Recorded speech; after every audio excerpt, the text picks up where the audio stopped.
E colocar para gravar. Eu já coloquei aqui já. Gravar gravar nosso evento de hoje. Vendo agora é esperar um pouquinho, como te disse, só o pessoal ir entrando, tá bom? Ver se a Patrícia retorna. O vídeo dela parado.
Boa noite, pessoal.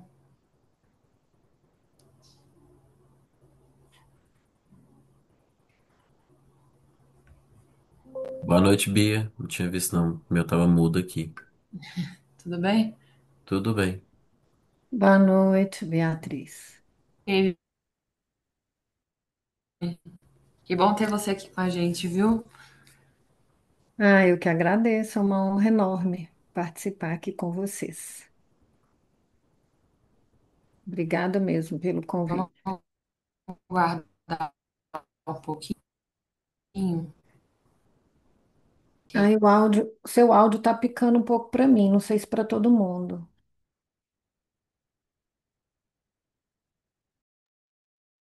O áudio da Beatriz? então, a É, a Patrícia parece que teve um probleminha lá realmente. Tá tentando entrar, internet não mas tá não tá muito. conseguindo.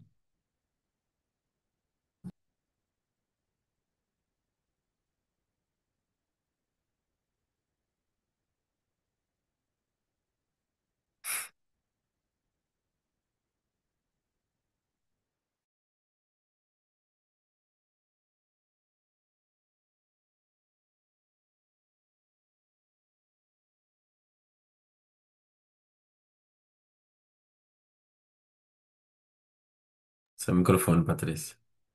Agora você conseguiu, mas pelo celular, né? Isso. Boa noite, gente.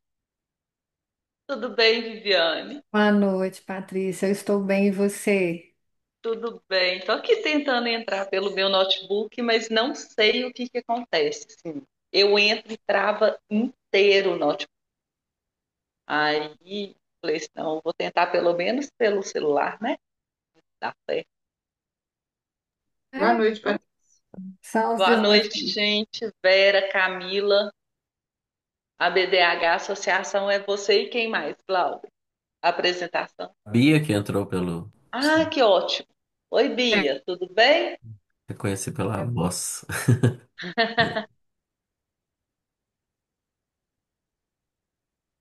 Vamos lá. Só dá um tempinho e o pessoal vai entrando, né? Isso, é. Vamos esperar.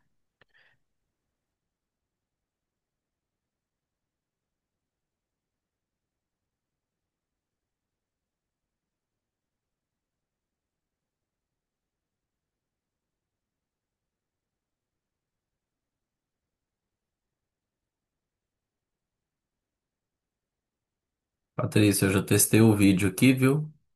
É, Então, o som tá ótimo. funcionando e tudo. Uhum. Aí assim que for pra começar, já tô gravando já também. Tá. Eu vou tentar colocar aqui também o meu notebook funcionando, Uhum, mas às vezes é só para dar um suporte mesmo, se for o caso no WhatsApp, alguma coisa, tá? tudo bem. Camila tá no Uber. Beatriz tá no hospital ainda. Pessoas em translado.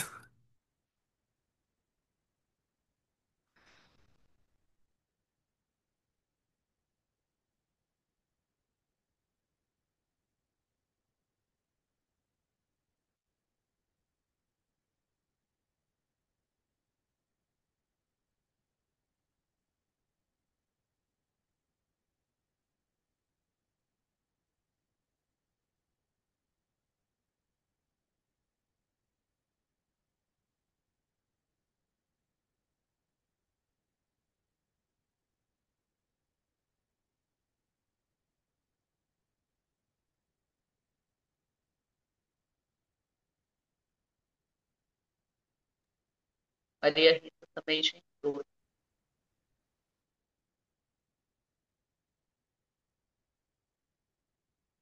Oi, Patrícia. Não deu pra ouvir? Falei que a Maria Rita também já entrou. Ah, sim. Boa noite, Boa noite, tudo bem? tudo e vocês? Estou no meio do caminho aqui ainda, por isso que eu estou desligada com a câmera. Acho que tá todo mundo assim, né? Ainda se Acho que é tranquilo. deslocando. É.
A Márcia também tinha me procurado, perguntando a respeito do código.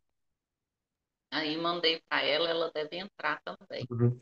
A Doris tinha retirado o ingresso também, você viu? Uhum. Falando da Doris, Viviane, é porque não sei se a Patrícia viu, a experiência da Viviane acho que casa muito com aquela menina também, né? Das sociedades compassivas, não sei se ela conhece o trabalho. Comunidades compassivas, sim, Isso, ela palestrou aqui pra gente há um período atrás. A Doris até assistiu, porque a Doris também fez parte do hospital lá, né, na Bahia, que é o primeiro hospital de cuidados paliativos. Então a gente teve uma sim, interação legal nessa parte, assim, lá com ela. Aí, dentro da sua experiência, aí eu vi que você também tem, né, essa especialização em cuidados paliativos. isso. Muito bacana. É.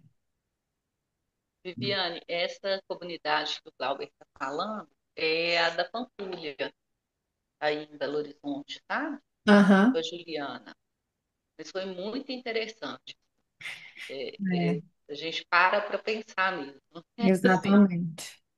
É, as comunidades compassivas estão ganhando corpo no Brasil, né? Começou de uma forma muito tímida no Rio, mas com um trabalho muito profícuo do doutor Alexandre, que é enfermeiro, mas ele é doutor na área, né? uhum, Alexandre Ernesto, que é o nosso mestre nessa conduta. Ele está à frente no Ministério da Saúde para a implementação da Política Nacional de Cuidados Paliativos. E aí ele veio na experiência do Rio, né, na Rocinha, no Vidigal, caminhou para BH, na comunidade compassiva da Cabana Compassiva, que é ali na região próxima ao Cefete, cemitério da Colina, né? Aquela comunidade cabana. E aí vem a Pampulha, aí vem São Paulo com Higienópolis.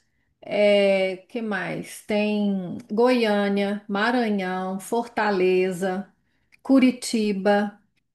é, é, Qual que foi o outro, gente, recente? Ah, me esqueci aqui agora. Enfim, estamos avançando muito bem, assim, e é uma necessidade, né? É uma necessidade. Com certeza. E a questão do apoio que é dado, né, assim, reflete lá no hospital mesmo.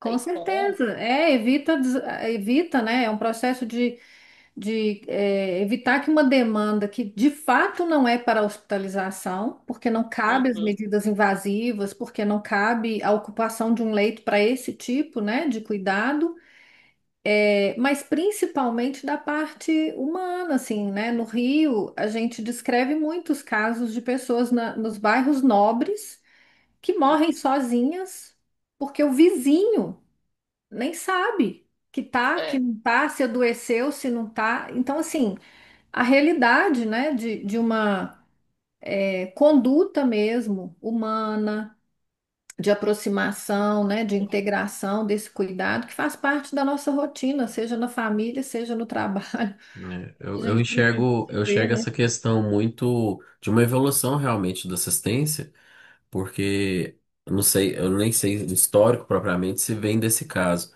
mas eu lembro muito da questão do saúde domiciliar, né? Que tipo assim, se é só administração de algum medicamento ou a feição de algum curativo, como que isso não precisava ser hospitalizado, a pessoa não precisaria estar ali se deslocando. E eu acredito muito que ao se deslocar e ir até a casa foi como começou a se observar outras coisas que influenciavam nisso. Né? Por exemplo, quando a gente fala da evasão hospitalar, por que que as pessoas não retornam? A questão do ostomizado, por exemplo, que ele não retorna porque o ambiente não proporciona que ele se sinta seguro, né? Ele tem vergonha de algumas situações. Aí, ao ir para casa, você começa a observar outros pontos, assim. Igualzinho a Juliana comentou com a gente a questão de observar questões de desnutrição. Aí você começa a olhar outros fatores que é da vida da pessoa mesmo. E aí, se você pegar um ponto desse, por exemplo, que é a questão do paliativo, né? A pessoa não. A necessidade dela deslocar e passar pelo tratamento. Então, por que obrigar a pessoa a fazer todo esse caminho, né? Se o lar dela é o conforto mesmo. Acho que foi a Beatriz Lodge. Desculpa se eu não, não, eu tô até citando ela aqui. Mas eu teve uma moça que comentou que falou assim: não, foi a Doris, que quando o parente dela retornou para casa, ele sofreu até uma melhora do quadro dele, assim né, estado mental, essas coisas. Então, tipo assim, a casa, ela reflete muitas coisas mesmo, assim, se você observar os pontos, você consegue criar soluções a partir disso, assim, desse cuidado ser no lar da pessoa, né? Com isso. certeza. A experiência do cuidado é outra, né? É da dignidade, né? Desse Exato. momento. É. Deixa eu ver.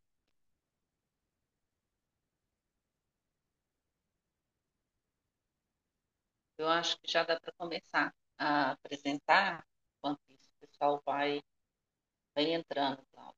É por causa de respeitar mesmo o horário, né? Ok. Eu Então, tava com o microfone desligado falando justamente isso, Patrícia, desculpa. é, Sim, que aí a gente começa, então, é, e se for entrando o pessoal. Bom, gente, o boa noite a Glauber vai fazer a todos. apresentação Sim, online. Glauber já tá gravando? sim, tô gravando sim. Tá bom. E agora eu vou compartilhar aqui com vocês o nosso vídeo institucional.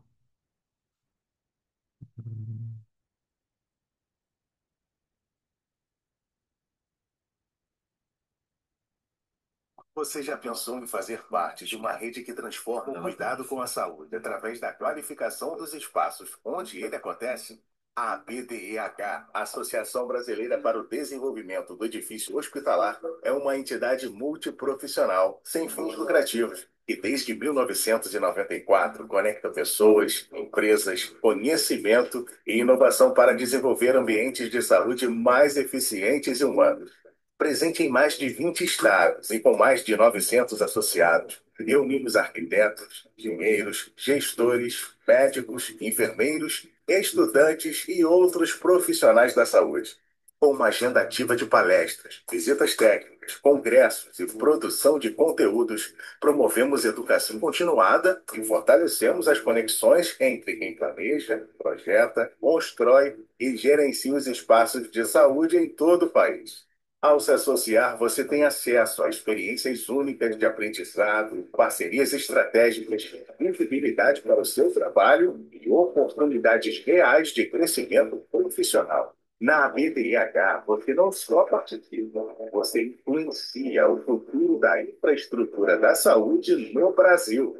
Junte-se a nós. Acesse abdh.org.br e descubra como integrar essa rede que promove o desenvolvimento de ambientes de saúde eficientes e comunidades saudáveis.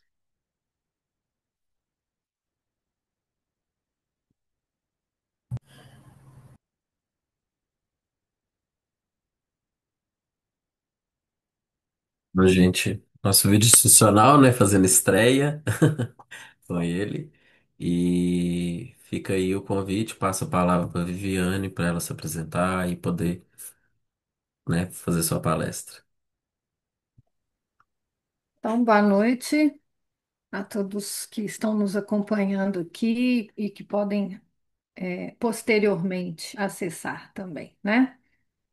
Agradecer novamente pelo convite que foi feito pela Beatriz e, enfim, é uma oportunidade muito interessante, muito prazerosa compartilharmos aqui a nossa experiência sob um olhar, uma perspectiva, no mínimo curiosa, acredito eu.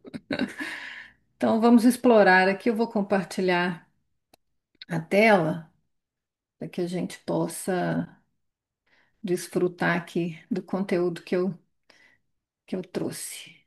Como está aí? Conseguem acompanhar? Tá vendo a tela toda?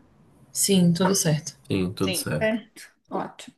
tá dando Então, pra ver. assim, a gente tem aqui um desafio que é reunir estes temas numa perspectiva ousada aí, que é falar sobre liderança consciente, segurança psicológica, trazendo anatomia da comunicação na hierarquia das relações e não por acaso vamos passar um pouquinho aí, adentrar um pouquinho a questão da arquitetura, né? E por que não? E aí, o que que a arquitetura comunica? Eu imagino que aqui, gente, a nossa troca ela é contínua, então bora interagir, fiquem à vontade.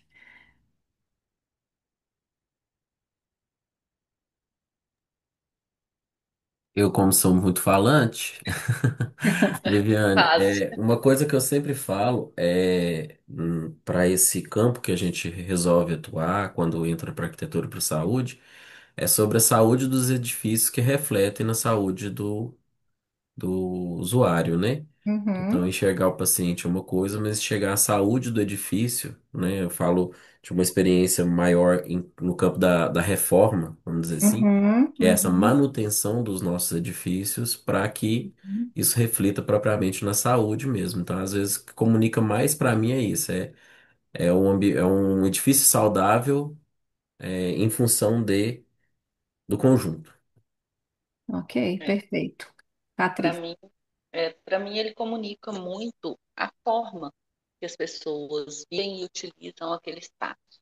Uhum, Porque às vezes a gente projeta um edifício, projeta um lugar, esperando que aquela forma arquitetônica, né, todas as soluções elas sejam usadas conforme a gente projetou, e as sim, pessoas que realmente vão acabar usando aquele espaço fazem daquele espaço um uso diferente, manuseiam, por exemplo, uma cortina diferente, às vezes só calmação, mas a pessoa, não, ela vai abrir.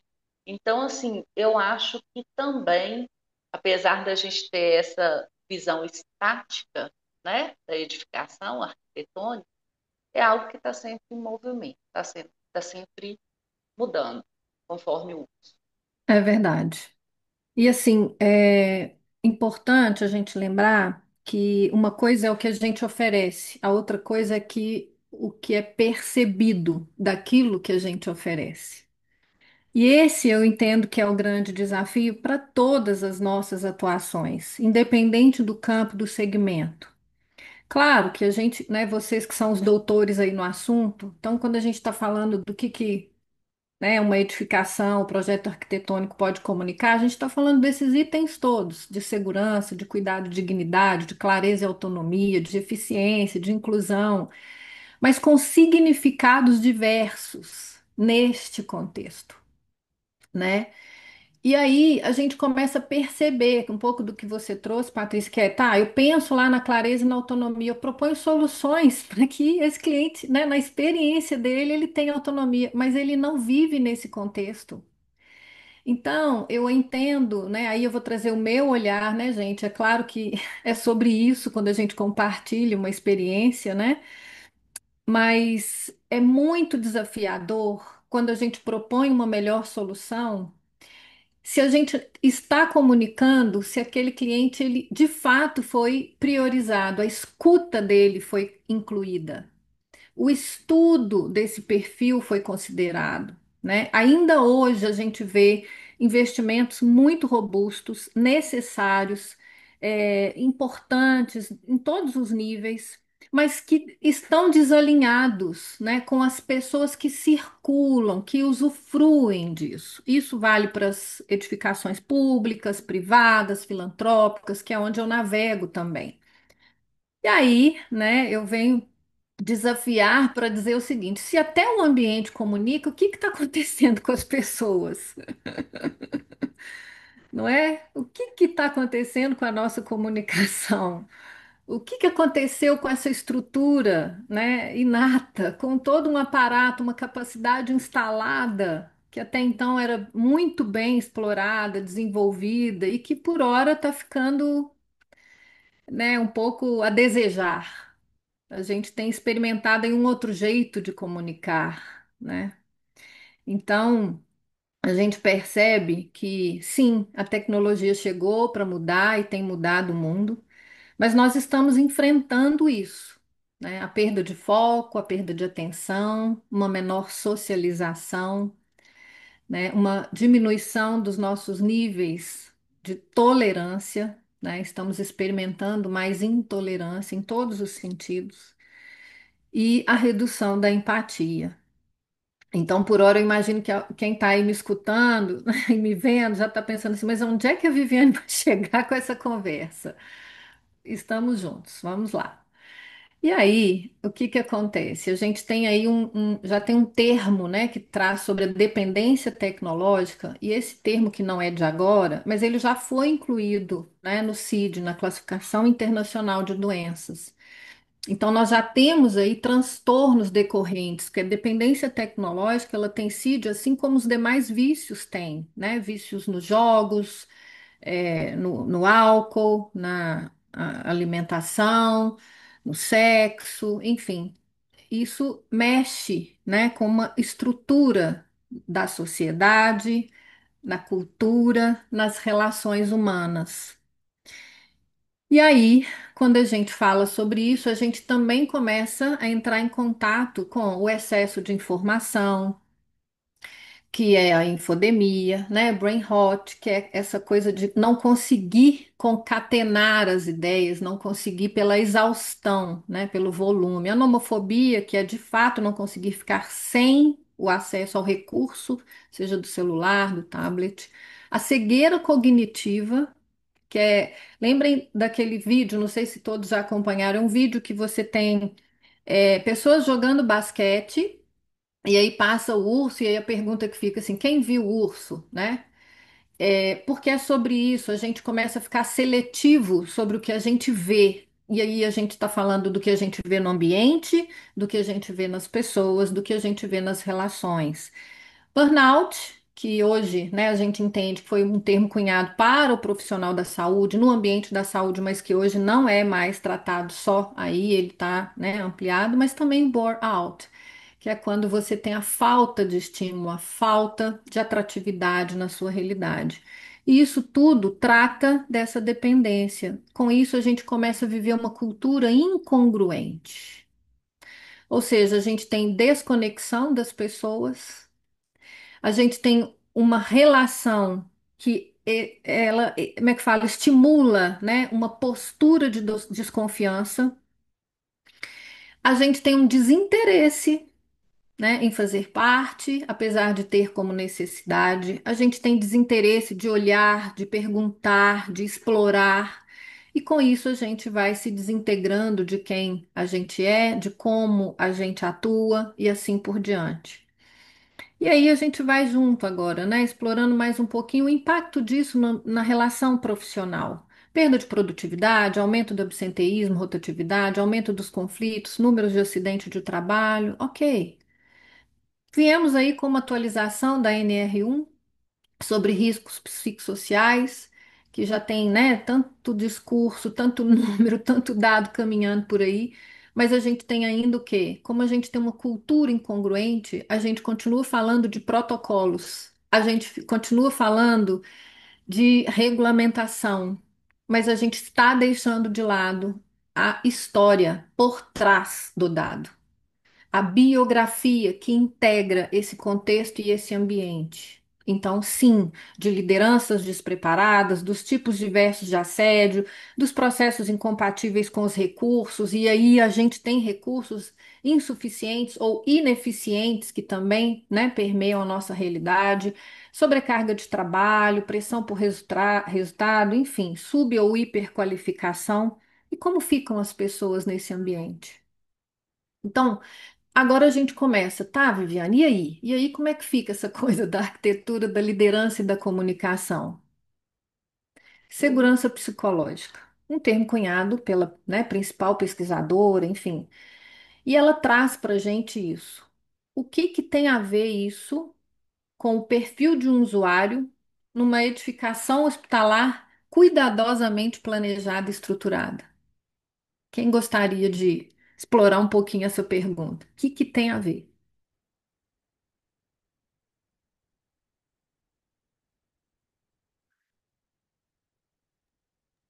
Eu acho que vai muito assim do medo de quem frequenta, principalmente de quem trabalha nesse lugar, né? Será que elas podem ser elas mesmas cumprindo o papel que é para ser? Ou elas têm que se encaixar em um perfil para poder cumprir aquele papel? Muitas vezes isso acaba sendo uma pressão psicológica ali o tempo todo, para que às vezes não seja mandado embora, né? Assim, não desagrade alguém, esse tipo de coisa. Uhum. Bom, eu entendo assim. Não sei se é isso, não. Perfeito, perfeito. Obrigada, Patrícia. Glauber abriu o microfone, você vai falar, Glauber?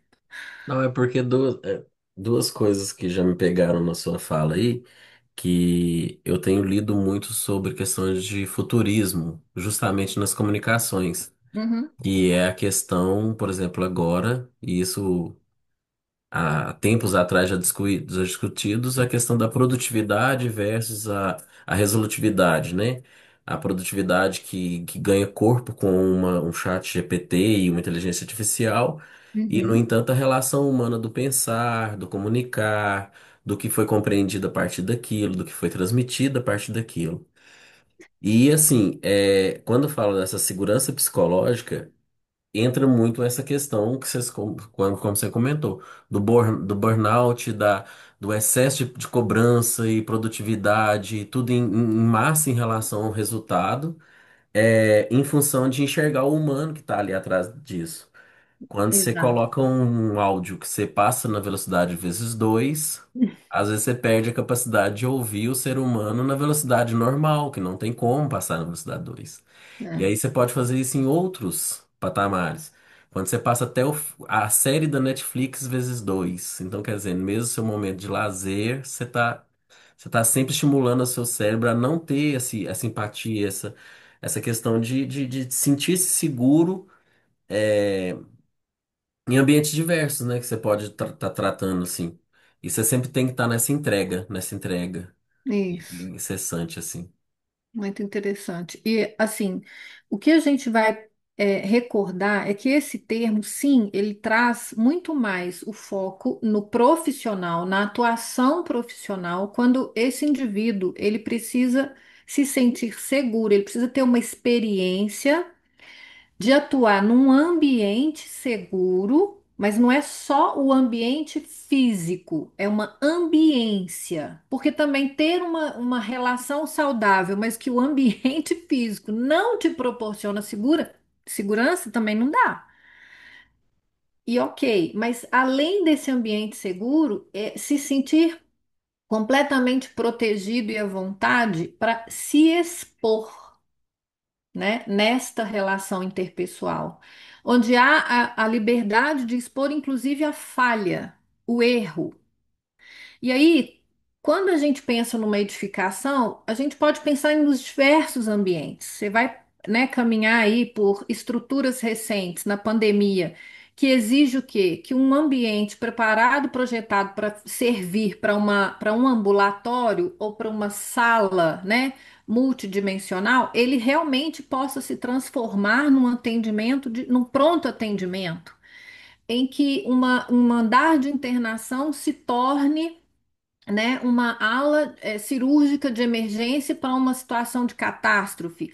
Tudo isso que a gente está falando envolve uma estrutura segura da edificação, mas que, se não for integrado a quem vai atuar, o ambiente está preparado, mas essa pessoa não consegue se colocar. Está ali a insegurança por ela desconhecer o ambiente que não estava na concepção de acordo com o que ela foi preparada e capacitada para atuar.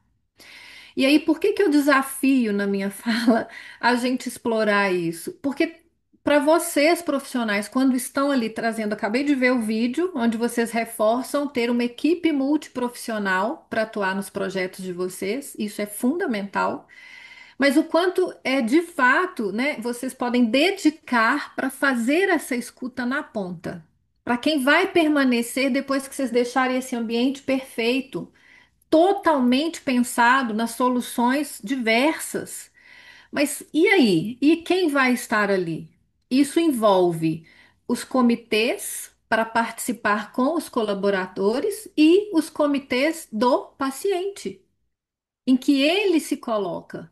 Porque, a depender desse perfil, essa segurança psicológica de um ambiente totalmente né, climatizado, com uma acústica, com temperatura e mas aquela coisa do contato, você tem uma cadeira com uma textura interessante, você tem um visual com linhas e contornos que trazem aconchego, afeto, ok?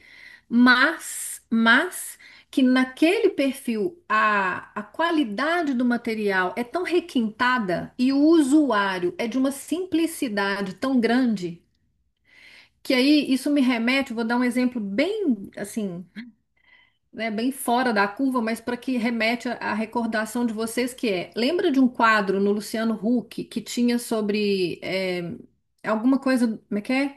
Do lar, era uma reforma da casa de cada família. E aí o que que acontecia, né? Nós temos várias famílias que não conseguiram morar naquela casa reformada, né? Por quê? Porque ela serve para alguém que preparou, que desejou o melhor para aquela família, mas que não levou em consideração a história, a dinâmica, o perfil, a estrutura, e isso conta, gente. Então, num ambiente de vulnerabilidade como é o ambiente da saúde, ter esse alinhamento é tão delicado e tão humano que a gente está falando disso, de uma estrutura de segurança psicológica que não vai ficar restrita ao olhar do colaborador e do profissional que executa, mas principalmente à experiência de quem vai usar o ambiente, né? E, bom, aí dentro da segurança psicológica, a gente tem como estrutura isso, segurança para expressar, interagir, aprender, pertencer, onde a gente pode se colocar ali na vulnerabilidade que nos habita, né? E na liberdade de não se sentir confortável com tudo aquilo que está sendo oferecido. Que aos olhos de quem está oferecendo é o melhor, mas de quem está recebendo a percepção, ela está no caminho inverso. E o que que isso diz da nossa comunicação, da nossa conexão humana?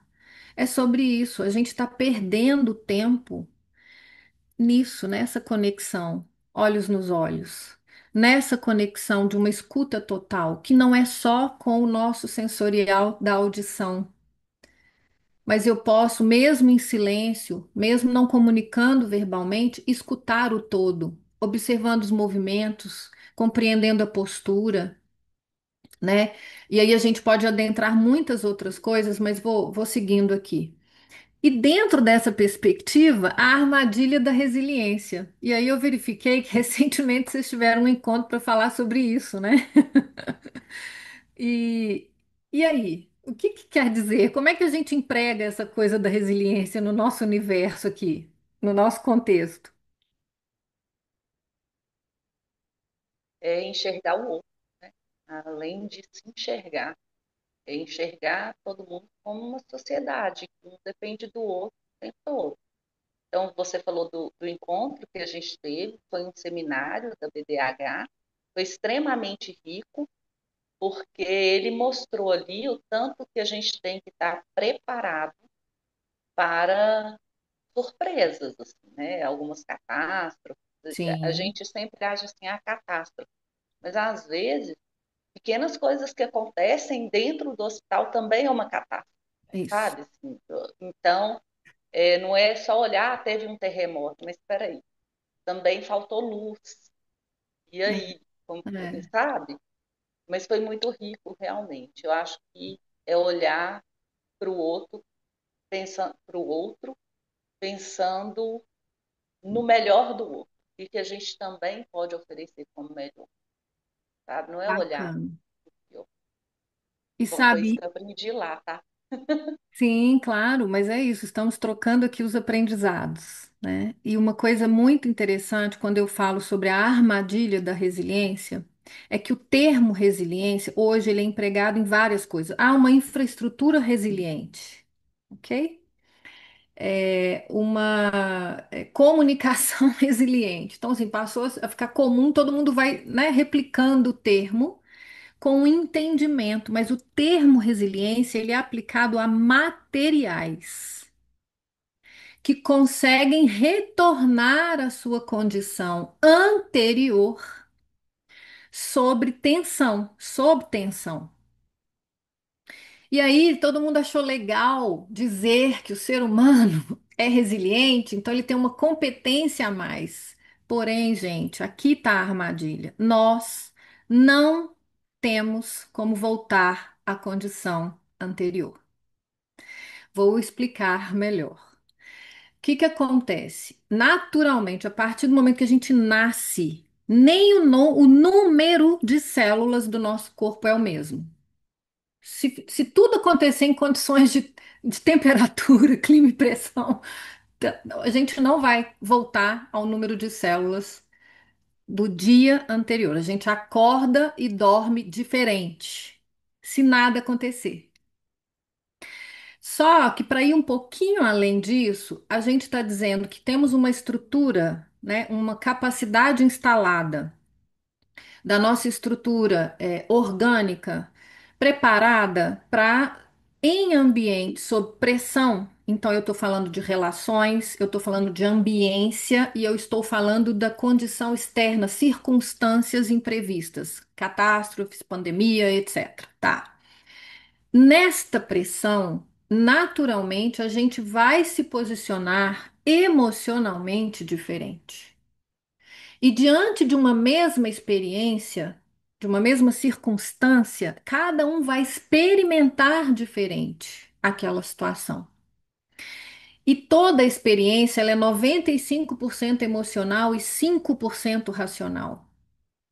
Então, quando eu solicito a uma pessoa que ela seja resiliente, eu estou dizendo a ela que aquilo que a transformou, seja por uma experiência positiva, em que houve reconhecimento, em que houve valorização do investimento e do desenvolvimento obtido, do desempenho, da performance, ok? Seja por uma experiência desfavorável quando eu passo por uma situação de assédio, de desrespeito, do que for.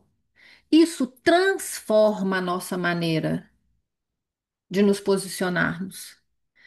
O aparato instalado é o mesmo. Existe um mecanismo natural de autorregulação, de biorregulação. Isso é factível. Mas a forma como eu me coloco a partir daquela experiência já mudou. E não tem como voltar. Eu não serei a Viviane. Quando eu terminar o nosso encontro, eu não serei a mesma Viviane que iniciou o nosso encontro. Eu vou levar comigo transformações, não só pelo aprendizado que eu obtive ao pesquisar coisas sobre o tema de vocês, né, de edificações hospitalares, enfim, como também da troca que nós estamos fazendo aqui. Mas isso só é possível quando eu tenho a atenção focada. Nós estamos aqui e vocês estão de corpo presente. E eu desejo que estejam também com a consciência, né, com a abertura de mente e coração para que essa troca seja profícua. Então, termos um cuidado especial para não confundirmos a resiliência que é inerente aos materiais com o que a gente exige das pessoas, seja no nosso, né, na nossa relação profissional, como na nossa relação pessoal. E aí, acho que eu fui longe demais, né? Mas enfim, isso também sou eu. E aí, a gente fala disso tudo e a gente chega aonde? Na anatomia da comunicação. Quando vocês falam de edificações hospitalares, a gente não tem um projeto estrutural da edificação como um todo. E parte do projeto vai se desdobrar em um projeto arquitetônico, né? Em um projeto hidráulico, em um projeto elétrico, não é assim que vai fazendo? Para nós também, na construção das nossas relações, nós temos aí, ó, toda uma estrutura, né? E uma anatomia da comunicação que prevê o quê? Uma neuroquímica, uma neurofisiologia que está alinhada com saúde e bem-estar, mas que quando ela não é considerada, né? Não é ativada, ela também vai gerar prejuízos. Então, imagine que vocês estão conduzindo um projeto da magnitude que foi aquele, né, hospital construído, vou citar Salvador, porque foi o que Glauber trouxe inicialmente. E aí, enfim, quer dizer, robusto, né, de uma magnitude, com prazo, com cronograma, enfim, com tudo que vocês já vivenciam. E aí a gente vivencia um estresse crônico. Ao viver o estresse crônico, ou seja, o estresse ele é saudável, ele tem estímulos e desencadeia, né, uma fisiologia que nos remete a essa condição e essa performance. Porém, quando está na condição crônica, a gente expondo, está sendo exposto a essa condição, a gente começa a ter alterações que aí vai lá no nível de cortisol, que por sua vez, ao ser, né, o hormônio relacionado ao estresse, vai trazer impacto nas funções do corpo como todo. Então, desde a imunidade até a capacidade cognitiva, capacidade de concatenar as informações. E aí, a gente vive numa condição em que eu estou sendo o quê? Negligenciado do meu processo natural de autorregulação. Tá vendo onde que pega aí falar que a gente vai precisar ser resiliente o tempo inteiro? Se nem organicamente a gente tá. Então, o que que acontece? Um minuto de raiva exige 6 horas do organismo para se autorregular. Um minuto de raiva. 4 minutos, um dia inteiro. 2 dias. Não vamos fazer as contas, mas enfim, o que que eu trago aqui? Quando a gente começa a entender essa anatomia, a gente começa também a se perguntar como é que eu lido com o que está acontecendo do lado de dentro. Na hora que eu estou comunicando sobre mudanças no projeto, intervenções que a gente precisa fazer de forma inesperada, que vai comprometer escopo em qualquer das vertentes, seja de prazo, de custo, né, de qualidade, enfim, o que que eu estou usando para expressar, para me posicionar? E se eu não faço isso nesse ambiente, que é onde a gente passa a maior parte do tempo, como que eu lido então na hora que eu chego no meu ambiente seguro, que é o meu lar? Como que eu qualifico as minhas relações, entendendo que a emoção primária básica que eu citei aqui, que foi a raiva, ela se manifesta de diferentes maneiras em cada indivíduo. Então, tem pessoas que, quando estão com raiva, vão ficar mais irritados, mais intolerantes, mais agressivos.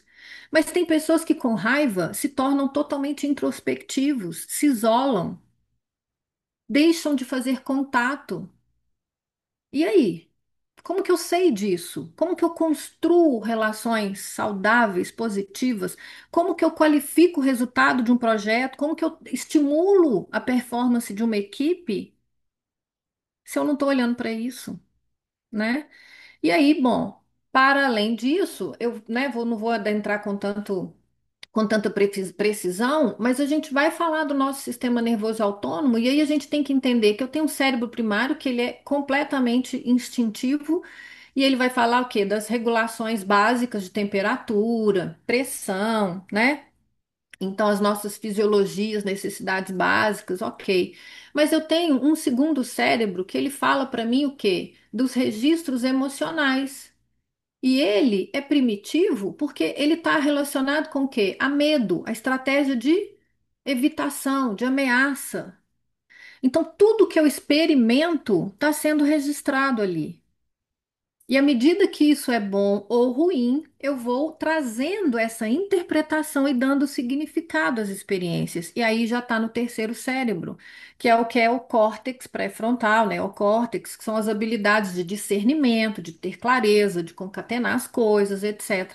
Mas a grande parte, né, do nosso movimento, onde a gente tem diminuição do nosso contato humano, das conexões sociais, diminuição do nosso posicionamento em relação à gestão do nosso tempo. A gente normalizou fazer reunião na hora do almoço.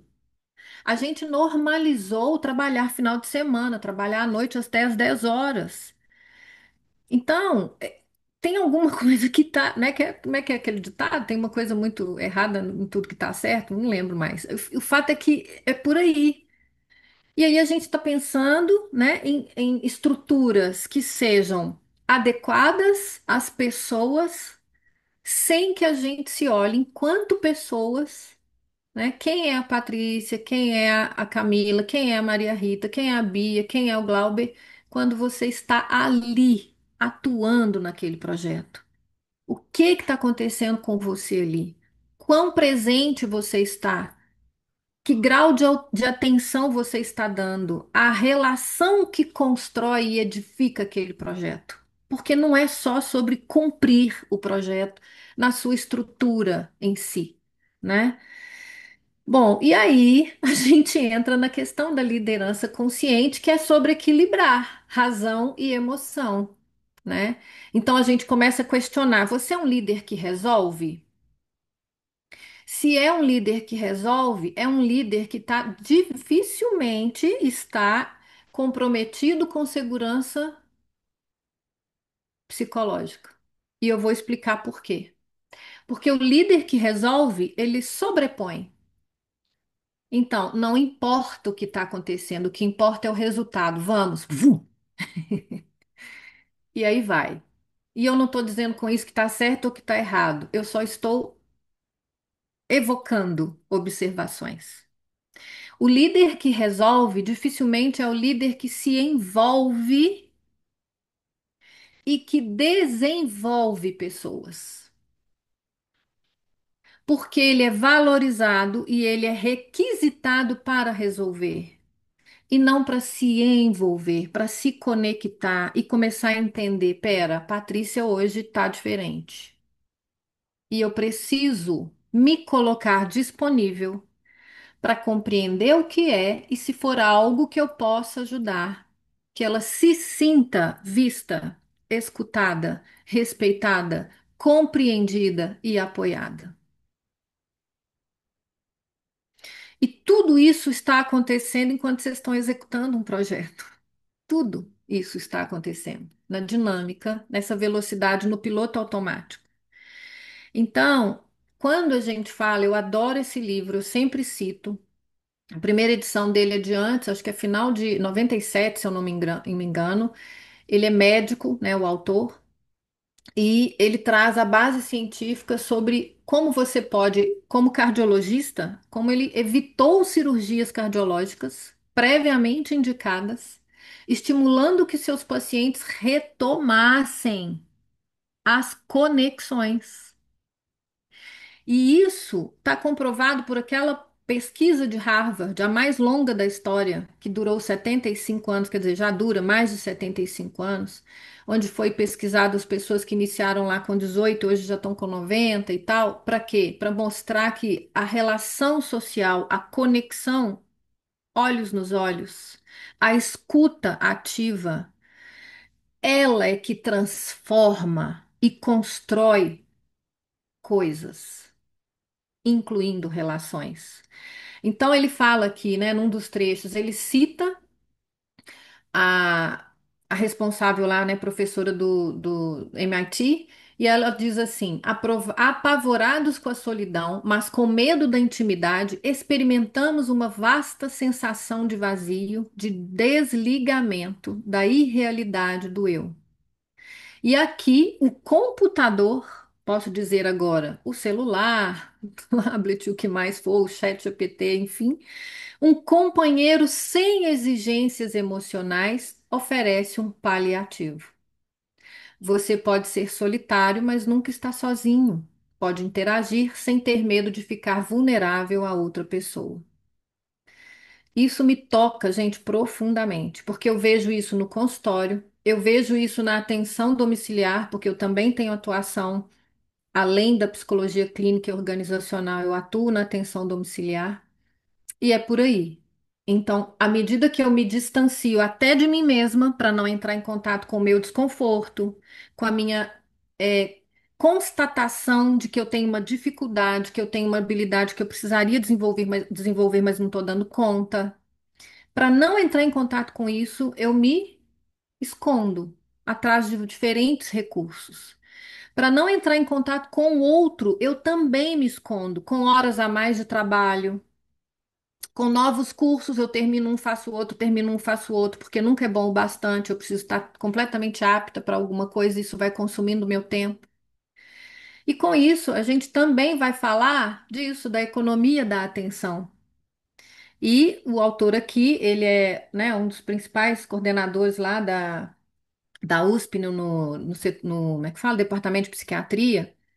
E ele traz várias coisas aqui, mas uma delas que me chama a atenção é exatamente isso. A tecnologia chega para nos poupar tempo daquilo que seria inútil, mas é exatamente a tecnologia que nos faz desperdiçar tempo para estabelecer conexões genuínas. Então, quando eu trago, eu fico aqui, né, cutucando e falo, então, vamos lá, né? Estamos fazendo aqui um projeto. Vamos conversar com o usuário final? Se é um hospital filantrópico, se é um hospital público, cadê? Cadê a experiência do paciente para me dizer quem é esse usuário que vai estar aqui? Porque quem está pensando o projeto, quem está idealizando, quer oferecer o melhor, mas eu preciso ir lá, eu preciso entender quem é essa pessoa, de onde que ele vem. Quando eu falo de autonomia no projeto, e aí eu falo, bom, ele vai conseguir, ele vai circular, né, nas dependências aqui com autonomia, tá? Mas ele tem uma dificuldade de interação, de compreensão. E aí? É ele que está errado? Ah, não, mas isso não é confortável a gente subestimar. A gente pode fazer um projeto muito maior, mas o que que é o bom, o maior e o melhor? Para quem? Então, quando a gente conseguir aproximar isso mais, até o profissional que está na execução do projeto vai se sentir mais realizado, porque ele está entendendo que a qualidade oferecida é também a que é percebida e, portanto, valorizada e reconhecida. Então, nós estamos falando de a atenção ficou para depois. Isso é que ele está dizendo sobre economia da atenção. Eu ganhei tempo com a tecnologia, tá? E o que que você está fazendo com o tempo que você tem agora disponível? Eu continuo desperdiçando com a tecnologia, perdendo tempo vendo coisas que são inúteis, ineficazes, que não agregam valor, que me fazem distrair. Entre tantas coisas que a gente tem, que eu não vou citar para não dar polêmica, e aí você vai se distraindo, o tempo passou, e aí quando você fala, olha, eu tinha meia hora para sentar, sair do meu lugar, sentar ao lado de um colega, discutir coisas que inclusive envolvem falar da vida, falar de como você se sente no projeto, falar de como você se sente na relação com a liderança e com a equipe, falar de como você está percebendo essa intervenção no projeto, mas ninguém escuta, então eu já nem vou. E aí, essa meia hora que eu tinha livre, eu fico aqui mais um tempo na rede social ou fazendo outra coisa que me interessa mais, não é? Bom, e aí a gente vai trazer a questão da congruência, que é quando o que a gente pensa, o que a gente sente, o que a gente fala e o que a gente faz está em harmonia. Isso é congruência. Então, isso acaba trazendo o quê? Uma condição que o organismo diz pra gente. Quando a gente está desalinhado, eu estou pensando uma coisa, mas sentindo outra, e estou tendo que falar uma terceira, porque se eu falar a verdade mesmo, eu não vou ser compreendida. Olha lá como é que está a minha frequência cardíaca. E sabe o que que acontece com o corpo que não está em coerência? O cérebro funciona diferente, o cognitivo funciona diferente. A minha área do cérebro, que é a amígdala do hipocampo, responsável pelo armazenamento das experiências emocionais, funciona diferente. A minha disponibilidade, a minha abertura para conexão com o outro está diferente. Isso não é sobre acreditar, isso é o aparato instalado. Capacidade instalada é capacidade utilizada. Se eu não coloco atenção plena, se eu não direciono a escuta ativa, eu estou dizendo que eu estou vivendo num estado de incoerência e, portanto, de incongruência.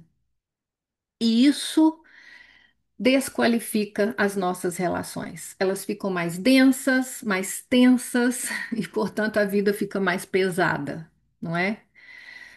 Enfim, a liderança consciente seria então atuar por demonstração, onde o foco não é o controle do absenteísmo, e sim do presenteísmo. A minha equipe hoje está toda presente. Oba, ninguém faltou. Hã? Dos 12 que estão com você, quem está com você efetivamente? Quem está te escutando, quem está junto, quem está bem, enfim, não é? Porque e por isso que eu falo, olhar os dados não diz nada. Qual que é a história por trás desse dado? Ah, meu índice de absenteísmo diminuiu. Ótimo, vai ver, vai entender. Aumentou com certeza lá na medicina, né, ocupacional vai estar lá as pessoas que aumentaram o uso de antidepressivos, ansiolíticos e assim por diante. Como que isso interfere na relação, na comunicação? Enfim, o líder consciente é aquele que olha para a ambiência, para além do ambiente. E aí ele trabalha pessoas, processos e resultados de forma integrada. Não adianta eu ter um ambiente favorável se o meu processo não contribui para que as pessoas se sintam eficazes, produtivas e etc. O processo está desenhado errado, eu vou ter problema. Posso ter o melhor profissional, mais competente, doutor em alguma coisa, o processo está desenhado errado. Me coloca um software de não sei quantos milhões para trabalhar, faz esse software encaixar na minha realidade, porque a nossa realidade é diferente. É o que a gente vivencia, né? E quando você vai perceber, é por aí. O processo está desenhado errado. Não vai chegar no lugar que você quer.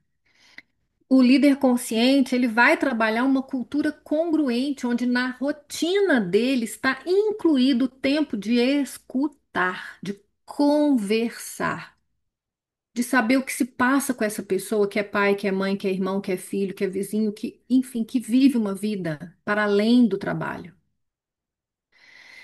E, por fim, equilibra vida pessoal com vida profissional. Então, há o líder que fala assim: não, imagina, eu estou super me autocuidando. Eu sou mentora de líderes. A liderança executiva na mentoria tá lá, a pessoa está preocupada em reconhecer como que ela pode melhorar a qualidade de vida, né? Conciliar vida familiar, vida profissional, etc. Ela quer se cuidar, ele quer se cuidar, mas continua exigindo que a equipe se sobrecarregue, trabalhe hora extra, trabalhe final de semana, porque o foco tem que ser o resultado. Pronto, já está incongruente, não vamos chegar onde a gente precisa. E aí, claro, lembrar que a liderança consciente vai considerar que pessoas, processos, né, comportamentos, recursos são gerenciáveis e as pessoas não são gerenciáveis. Assim como resiliência se aplica para materiais, gerenciamento se aplica para uma série de situações e contextos, mas a gente não gerencia ninguém. Pensamento, opinião, conhecimento são questionáveis, os sentimentos não. Qual dor de dente que dói mais, a minha ou a sua? É a dor de quem sente que dói mais. Isso não é comparável. E relacionamentos, interações, conexões, sim, são comparáveis, mas as experiências não. A forma como cada um de vocês que está aqui me escutando está experimentando a minha fala hoje é única, é singular. E sim, a gente pode trocar, tem uma série, né, tem ganhos nisso, mas é singular. Enfim, e aí, né, a comunicação consciente, que é o que que eu comunico quando eu me comunico, e aí a gente está falando, né? é, do que é, assim, o que que é a minha intenção ao comunicar e o que efetivamente o outro, né, que está me escutando, compreende, enfim. E aí a gente vai trazer mais uma vez a perspectiva da neurociência, que é o modelo SCARF. Hoje a gente considera, né, que a gente aí todo ser humano, quando ele está se posicionando no mundo, nas relações, no trabalho, na família, no ambiente social, a gente está o tempo todo colocando aqui as nossas interpretações e a nossa decisão por se sentir percebido. Se eu vejo que eu tenho importância para o outro, eu me aproximo. Se eu vejo que eu não tenho importância para o outro, eu me afasto, porque aquilo é uma ameaça para mim. E aí, nesta perspectiva, a gente está falando, né, de um status onde inicialmente eu estou lá, percepção de redução ou de aproximação, porque eu tenho ali uma resposta de ameaça. A certeza, o quanto que o cérebro está ali constantemente tentando prever o que que vai acontecer se eu falhar, se eu errar, se eu falar a verdade, se eu expor minha dificuldade, meu medo, minha insegurança. O que que o meu nível, né, de autonomia ali a sensação de ter uma escolha que realmente influencia e que eu tenho liberdade para expressar isso, porque se eu não tenho, aí eu estou aqui colocando o meu estresse em jogo, eu estou me colocando refém da circunstância. O relacionamento, né, o senso de pertencimento. E por fim, quando a gente fala justiça, é muito mais no sentido de equidade, senso de justiça, né? Tudo isso acontece para a gente se comunicar, mesmo quando a gente não está falando nada. Só de você chegar em um lugar, a sua presença comunica, a sua expressão comunica, a sua postura física, corporal comunica. E é sobre isso. Eu posso fazer com que as pessoas se aproximem de mim a partir da maneira como eu me coloco, me posiciono, me apresento, como também posso fazer com que eles se afastem de mim. E aí, gente, trazer, né, como essa perspectiva como uma experiência social. Então, sim, a comunicação é um ato que mobiliza o cérebro com base, né, como base para criar ambientes de aproximação ou de evitação, repulsas, defesas. A empatia, ou seja, uma escuta intencional que busca compreender o outro. Intencional. Porque é isso, eu tô de frente para você e falo, não pode falar. E aí eu tô aqui, ó, continuo digitando no meu computador e a pessoa tá lá esperando, buscando o meu olhar conectado ao dela, mas ela não tem, porque o meu foco de atenção é outro. A minha escuta não está intencionada para você. E isso, gente, não é só no nosso ambiente profissional. A gente reproduz, o ser humano, ele é repetitivo. Então, ele vai reproduzir esse comportamento na roda de amigos, no bar, na pizzaria, em casa e assim por diante. Assertividade, expressar-se com clareza e respeito, persuasão e escuta. Eu vou caminhar aqui só para a gente trazer um pouco do modelo, né? Aplicando isso, tá? Essa escutativa, então, demonstrar uma atenção real e empática às falas, né? A modelagem de vulnerabilidade. Então, olha só, quando eu relato, eu comento uma falha minha numa reunião de equipe, quando eu reconheço aquilo ali, aí sim eu estou construindo um ambiente de segurança psicológica e estou edificando relações saudáveis. Enfim, estimular essas falas, então sempre perguntar, né? Há algo que eu não estou vendo, enfim, ou que você está vendo e eu estou ignorando, me ajude a ver de outra forma, me ajude a ver sob a sua perspectiva, né? Um feedback construtivo e aí explorar junto, então convidar a pessoa para fazer parte, se abrir para aprender com a forma do outro. O outro vê diferente, ele explora diferente, ele usa recursos diferentes. Enfim, ações concretas no sentido de criar mesmo um canal, né, que não fique só na argumentação, porque só falar realmente não muda nada. O que muda é a demonstração na construção dessa ambiência, né? E aí, como é que seria o SCARF aplicado ao ambiente? Então, quando a gente está falando, né, do status, ou seja, como é que esse ambiente ele me permite me sentir exposta, vista. Então, imagine assim, quando você pensa no ambiente, a gente tem edificações hospitalares magníficas, gente, deslumbrantes. Vocês conhecem isso muito melhor que eu. Mas o que que você escuta? Aí aquela coisa toda espelhada, toda, né, de vidro, toda não sei o quê. Gente, você vê aquela pessoa, ela chega assim, querer encolher para virar uma formiga, porque aquilo para ela é extremamente agressivo, é extremamente invasivo. Então é onde eu falo assim, a gente precisa ter um refinamento desse olhar, sabe? Dessa escuta, dessa proposta de edificação, de construção, porque é sobre isso, né? Ninguém tá ali, ainda que seja para ganhar o seu filho, é uma situação a princípio super prazerosa, né? Mas pode ser uma situação ameaçadora porque tem risco envolvido. E aí aquilo que para todo mundo seria algo, tranquilo, ela está indo para o hospital super feliz. A outra, ela está indo para o hospital fazer uma prótese mamária, ela tá, sonho da cirurgia dela era esse, ela vai lá. E aí todo mundo subentende que a pessoa está muito feliz. Mas pera. E quando a pessoa está passando por uma doença crônica, fazendo uma cirurgia para tirar um tumor, que é uma doença ameaçadora da vida, e que virou a vida dela do avesso. Então, assim, qual que é menos importante ou mais importante? Não existe esse julgamento da nossa parte. Porque aquilo é o significado para quem está vivendo, né? Enfim, clareza. Aí tá, eu faço isso de maneira que a pessoa tenha autonomia desse wayfinding previsível, mas espera, quem é, de novo, quem é a pessoa que vai circular aqui? Que nível de interação, de instrução, de habilidade que ele tem? Entendeu? Qual que é o momento que você tem de observação para pesquisar, para adentrar esse ambiente, perceber como as pessoas se colocam ali dentro, né? E aí vai, autonomias, relacionamento, pertencimento e equidade, que é sobre, quando você fala sobre isso, parece redundante, mas assim, todo mundo fala da política de diversidade, mas vai ver como é que está incluindo. Entendeu? Vai ver esse banheiro preparado.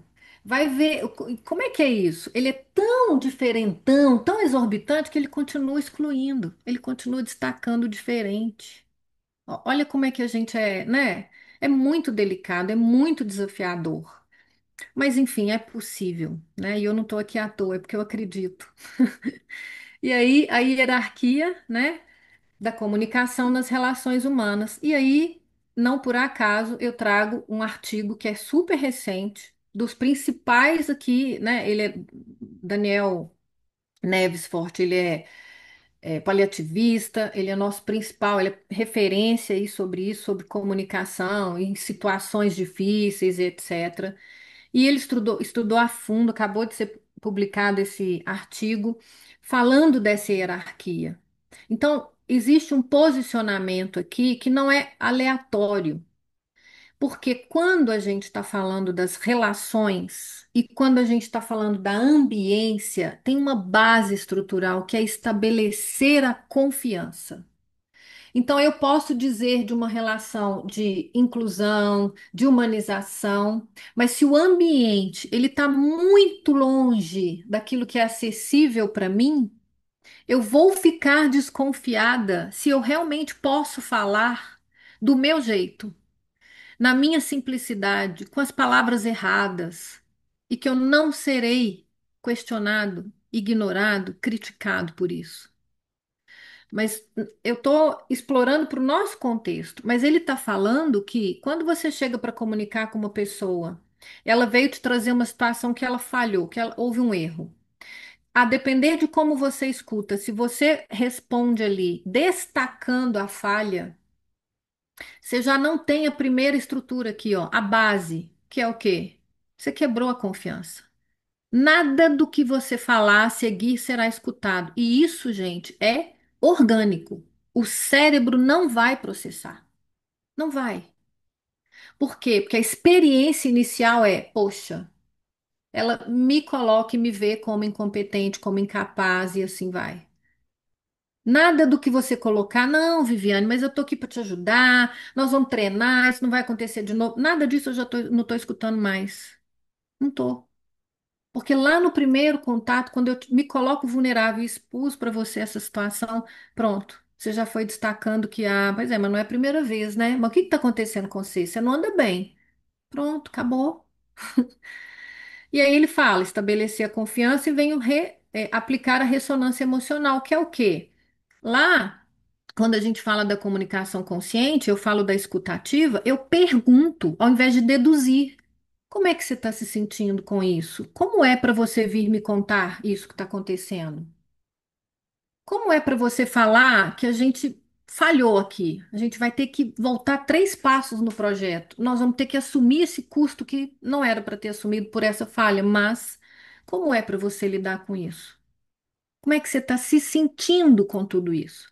Como é que você está se sentindo com o que você escutou? E aí vai.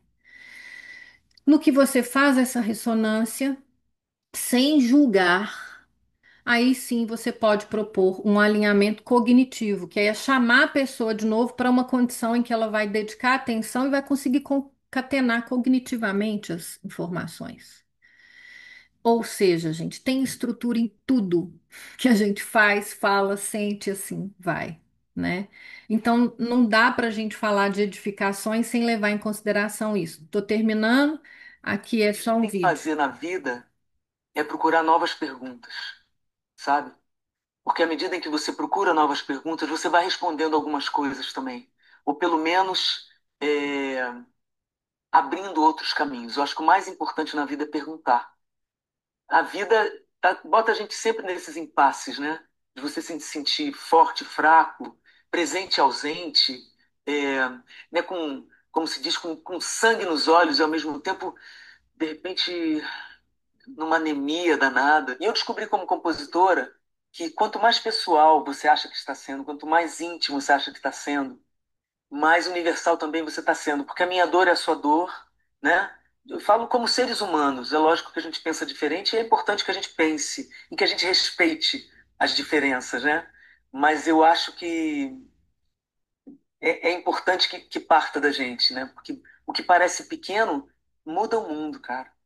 A gente sempre vai se perder, mas contanto que eu te encontre no sentido do par amoroso ou do par, ou de alguém para conversar, como estou aqui conversando com você, né? Se toda vez que eu me perder eu encontrar alguém para conversar, é muito provável que eu me encontre de novo. E é sobre isso, né? A gente precisa do olhar do outro, e não por acaso eu coloquei essa escultura, né? Enfim, o ucraniano que propôs isso, ele tem várias argumentações acerca disso, mas as interpretações são as mais variadas. Porque quando eu procuro o olhar do outro, eu estou procurando o meu lugar de importância no mundo e para o outro, seja esse outro quem for.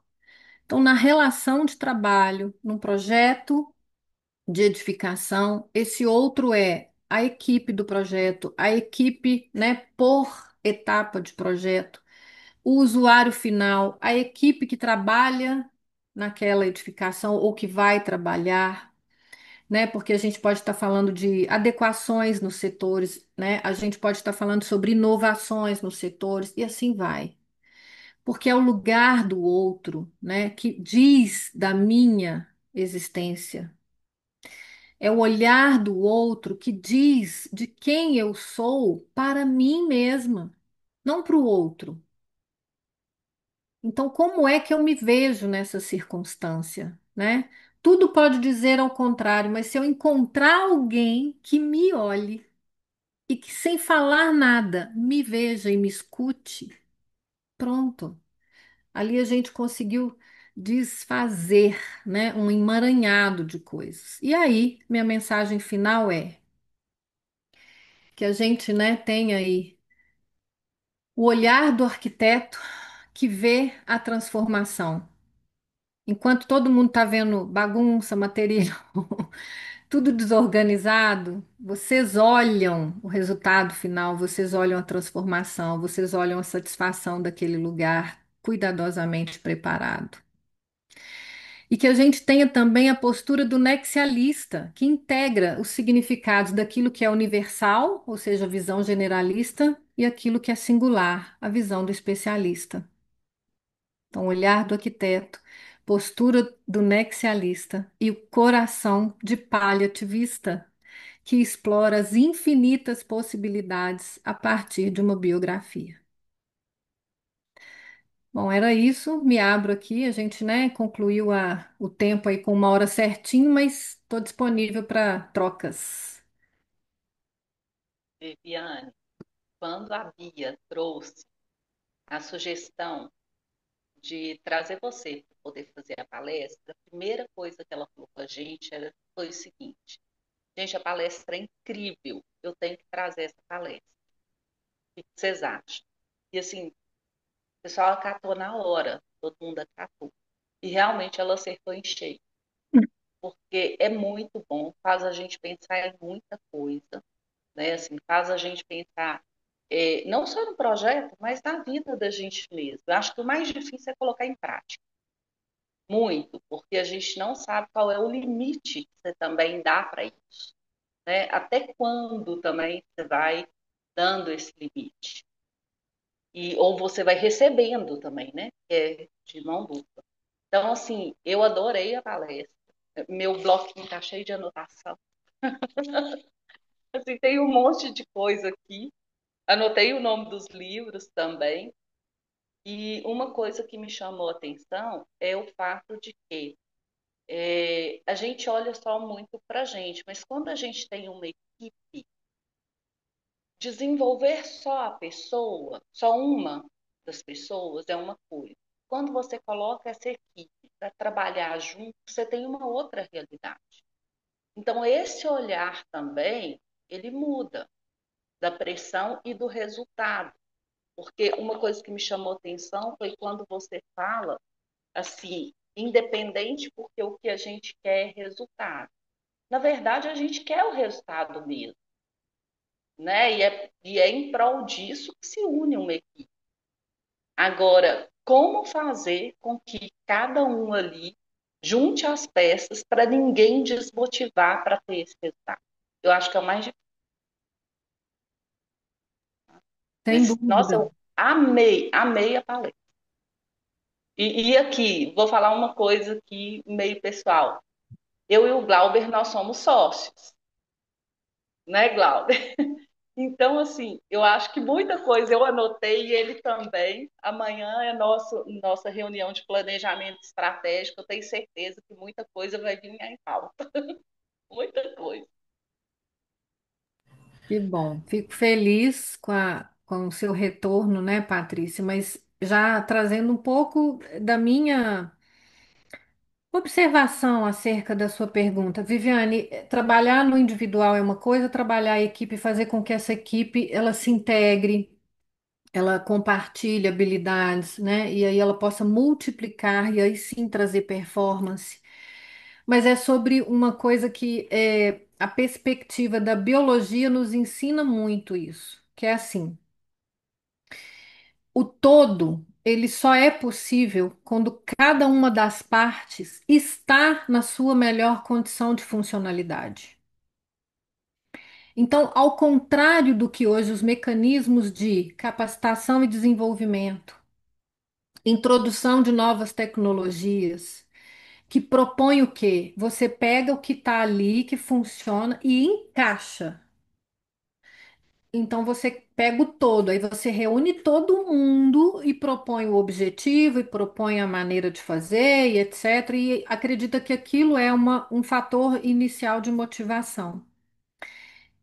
Quando na verdade a gente precisa trabalhar do pequeno para o maior. Então, é do individual, que seria o microsistema, porque como consequência, a consequência de como esse indivíduo está se colocando, nós somos interdependentes para qualquer coisa que a gente fizer.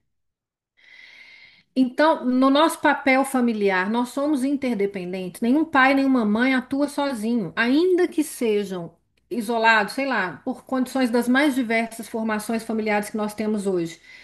Há uma necessidade da interação, da interdependência de outros indivíduos que vão colaborar para aquele cuidado compartilhado. A mesma coisa no trabalho em equipe. Então, na verdade, a gente começa pelo individual e propõe ao indivíduo que ajude no que você está explorando a visão sua para com ele te ajude a explorar a visão, que é a visão que ele tem de você e do grupo, para que juntos isso venha reverberando. Então, o trabalho precisa ser nessa linha. Eu começo no individual e esse individual me ajuda a construir o por equipe. Mas a gente não na perspectiva organizacional corporativa, a gente não faz dessa forma. Da mesma maneira que quando eu tenho que corrigir um problema, eu vou treinar baseando o meu conteúdo programático no erro, na falha. Quando, na verdade, se eu trabalhar a metodologia de OKRs, eu vou fazer o quê? Eu vou mostrar o que está dando certo, o que está funcionando e o que faz a gente fazer da melhor forma para dar certo. E aqui eu capacito. Aí eu corrijo a falha sem ficar destacando aquilo, sem expor as pessoas e sem reproduzir o erro.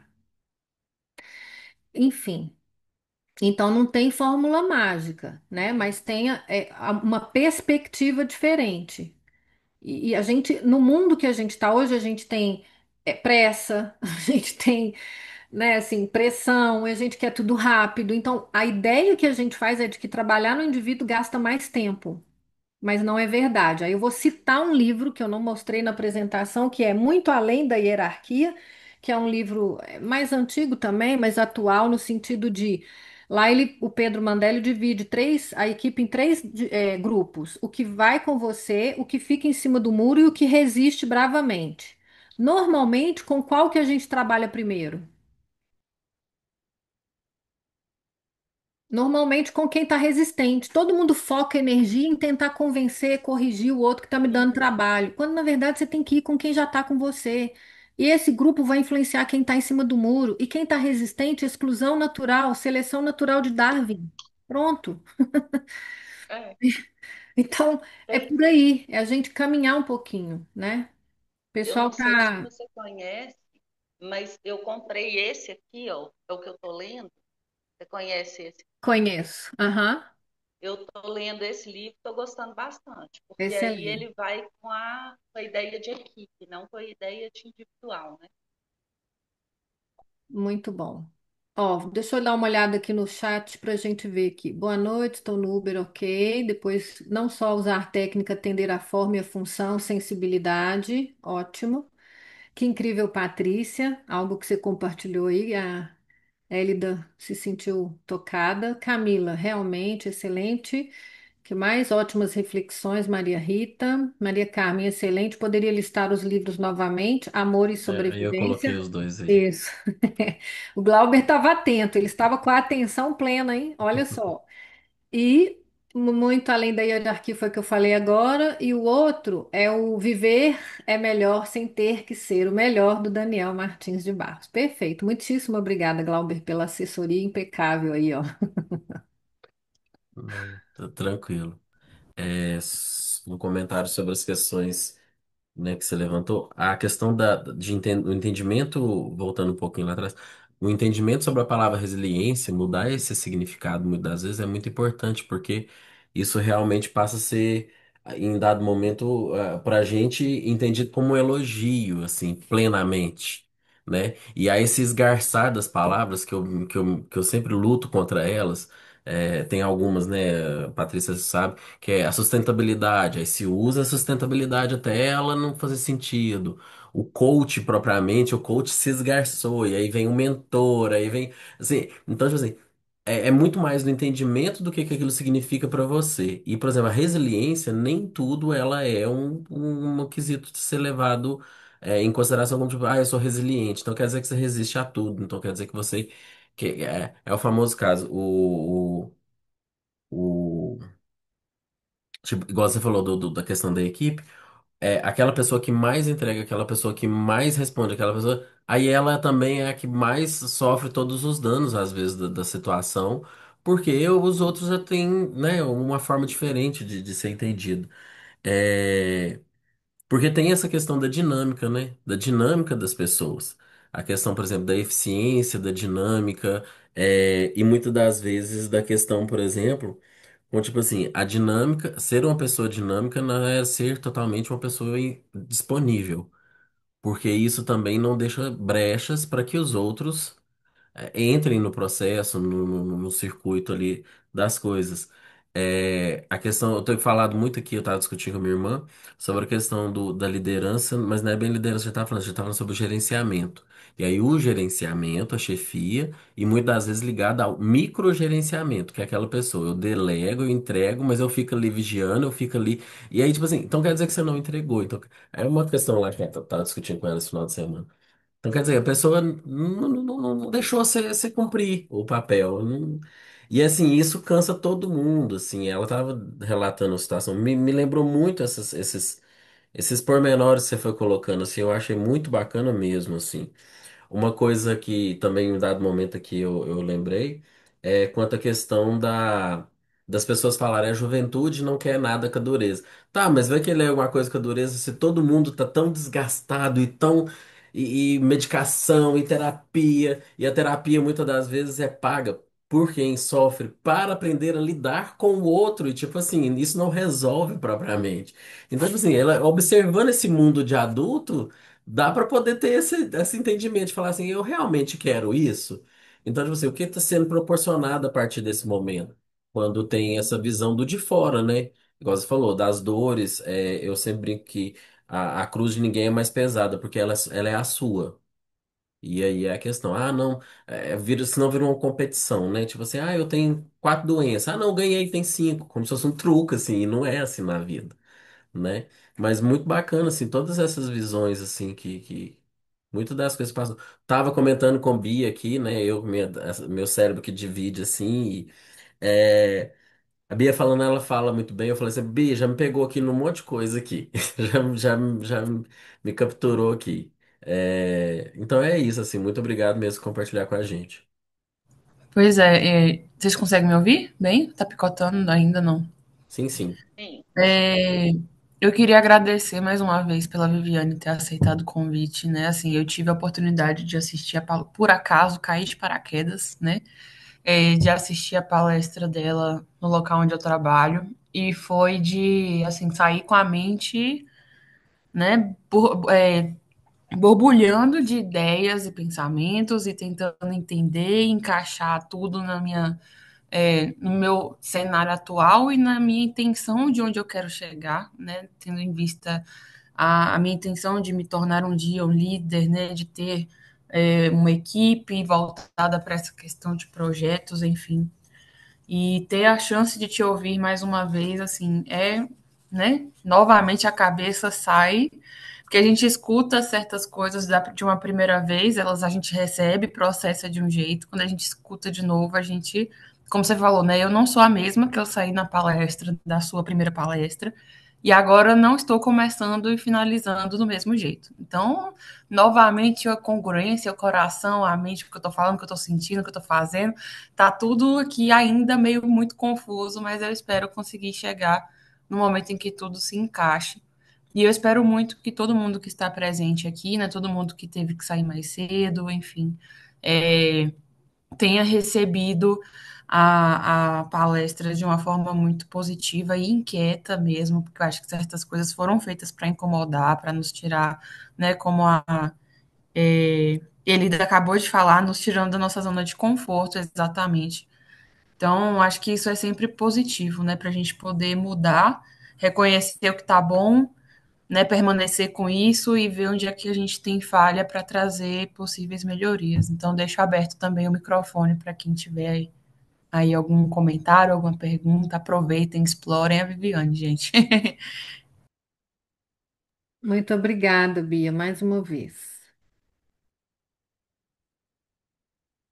A Tem Vera fez aqui. um comentário aqui no Ai, chat aqui da falta de conversa que incomoda profundamente nos dias atuais e impede de alcançar a visão necessária das informações, assim. verdade. Ela comentou que também tem esse incômodo. Eu percebo que esse é o maior desafio, a gente voltar a utilizar a comunicação como uma habilidade inata, não é? De interação, de presença, de inclusão, de pertencimento. E hoje isso é visto como uma habilidade diferencial, como se algumas pessoas conseguem se comunicar e outras não. Quer dizer, a gente deu umas tropeçadas aí no meio do caminho, né?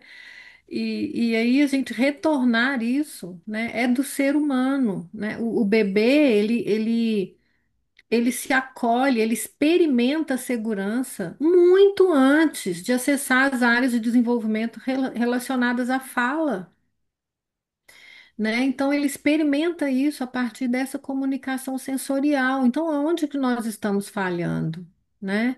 De novo, aquela questão do livro, mas que né, Daniel de Barros traz muito bem, que é a economia da atenção. A gente está economizando atenção, né? É assim, na hora que eu quiser, se eu quiser, para quem eu quiser, né? Quando essa é uma necessidade humana. Então, assim, não tem como a gente experimentar uma vida mais leve, que eu achei super importante você lembrar dessa parte, né, Glauber? Tipo assim, todo mundo colocando num tom pejorativo que a juventude não quer nada com a dureza, como se eles fossem incapazes.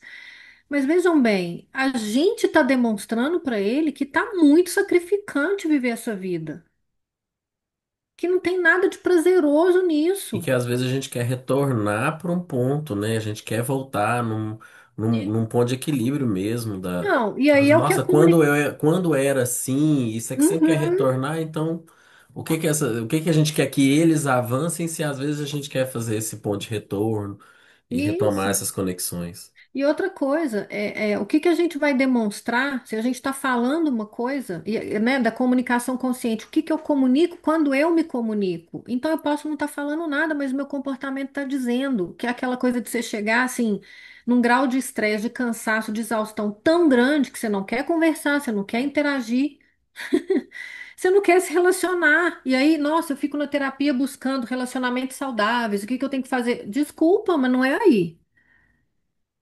Não é? A terapia não vai resolver esse problema se uma vez você não escolher internamente o que que você quer priorizar.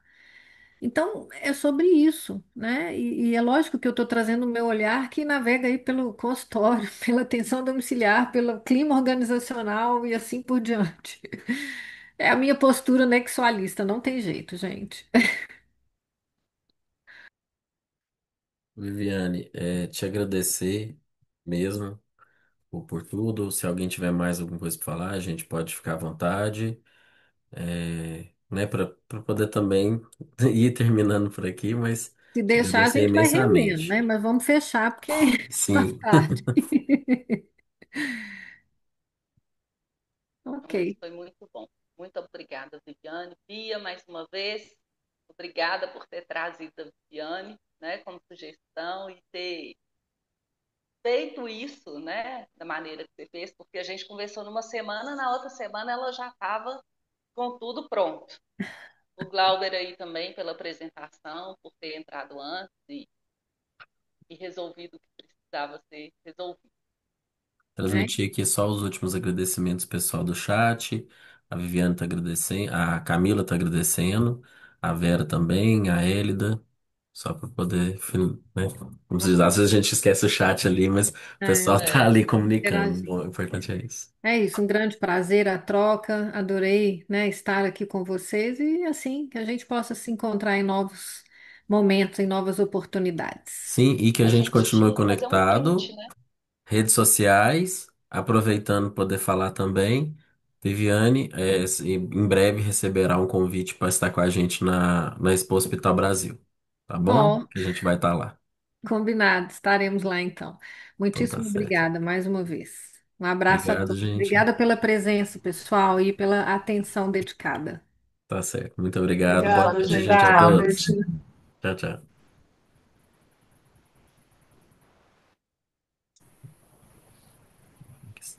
Stop aqui. Encerrou a gravação?